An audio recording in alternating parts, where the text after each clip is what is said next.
খাগড়াছড়ির পাহাড়ে মাশরুমের চাষ দিন দিন বেড়েই চলেছে। এখানকার পুষ্টির চাহিদা মেটাতে এ চাষ ছড়িয়ে দিতে কাজ করছে কৃষি বিভাগ।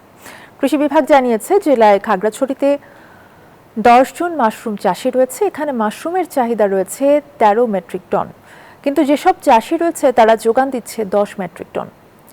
খাগড়াছড়ি বেতছড়ি গ্রামের উলাপ্রু মারমা পানখাইয়া পাড়ায় আপ্রমা মারমা এবং রূপনগর এলাকায় মোহাম্মদ হারুন সহ বেশ কয়েকজন মাশরুম চাষি রাত দিন মাশরুম উৎপাদন করে চলেছে। প্রতি কেজি মাশরুম বিক্রি হচ্ছে 400 টাকায়।